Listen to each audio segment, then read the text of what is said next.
My name is Laura Bennett, and if someone had told me years ago that one ordinary evening would change the way I saw my family, I would have laughed and brushed it off.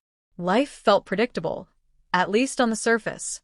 My husband, Mark, worked long hours managing a construction company, and I stayed at home taking care of our household. We lived in a quiet suburban neighborhood, the kind where everyone waved as they passed, and the sound of lawnmowers and children's laughter filled the weekends. Our son, Ethan, was 19, a young man in that delicate place between adolescence and adulthood. He was finishing his first year of community college and trying to figure out his future. He was smart, kind-hearted, but also reserved. Lately, I noticed him pulling away, spending more time in his room, headphones on, eyes glued to his laptop. That night started like any other. Mark had been called out of town on short notice to handle a work emergency. It wasn't unusual. His job often demanded late nights or overnight trips. I was used to it, though I never truly grew fond of the silence that filled the house when he was gone. The creaks of the wood floors seemed louder, and even the hum of the refrigerator felt exaggerated in the stillness. After dinner, Ethan retreated to his room. I cleaned up the dishes, then sat in the living room with a book I had been meaning to finish. Around 9 o'clock, I heard movement upstairs. Normally, I wouldn't have paid it much mind, but there was something unusual about how restless Ethan seemed. He kept pacing, his footsteps moving back and forth across his room. Then I heard his door creak open, followed by silence. A few moments later, there was a soft knock on my bedroom door. "Mom, can I come in?" he asked. His voice carried hesitation, almost as though he was uncertain whether to disturb me. "Of course," I said, setting my book aside. Ethan stepped inside, his face pale, his hair messy as though he had been running his hands through it all evening. He sat down on the edge of the bed, his shoulders slumped forward. For a long time, he didn't speak, and I resisted the urge to fill the silence. Finally, he blurted out, "I don't know what to do anymore." My heart clenched. "What do you mean, sweetheart?" His eyes watered, though he blinked quickly to fight back tears. "I feel like I'm lost. Like everyone else my age knows who they are and what they want. Dad expects me to follow in his footsteps, but I can't see myself managing crews and construction sites. And I feel like I'm letting him down." Hearing him confess his fears shook me. I had always known Ethan was under pressure, but this was the first time he had let the dam break. "You're not letting anyone down," I said softly, placing my hand over his. "Your father loves you, and so do I. You don't have to know all the answers right now." He looked at me with an intensity that made me pause. "But what if I never figured out? What if I'm just nothing?" His words hit me hard. I pulled him into a hug, and for the first time in years, he didn't resist. He clung to me tightly, like he had when he was little, and scraped his knee on the playground.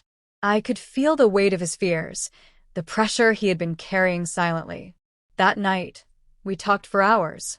Ethan told me about his struggles at school, how he compared himself constantly to his friends who seemed to have clear paths.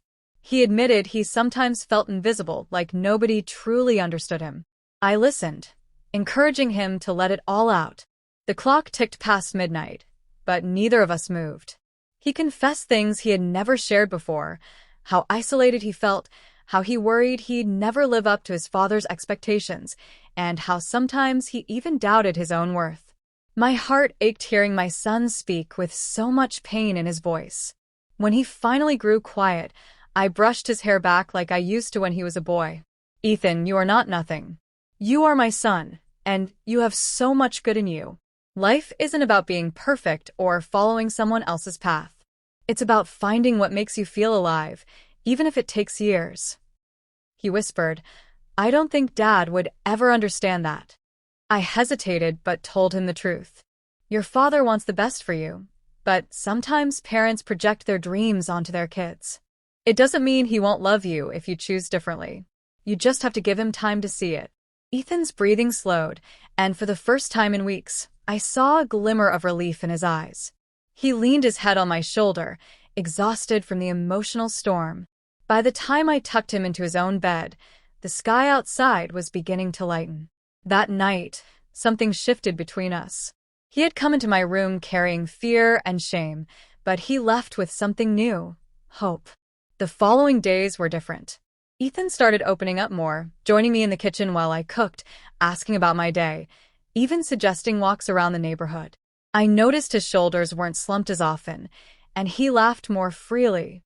He still had a long way to go, but the burden wasn't crushing him the way it had been. When Mark returned, he noticed the change too. "What's gotten into him?" he asked one evening after dinner. I smiled softly. Maybe he just needed to be heard. Mark didn't press, but I could see the curiosity in his eyes.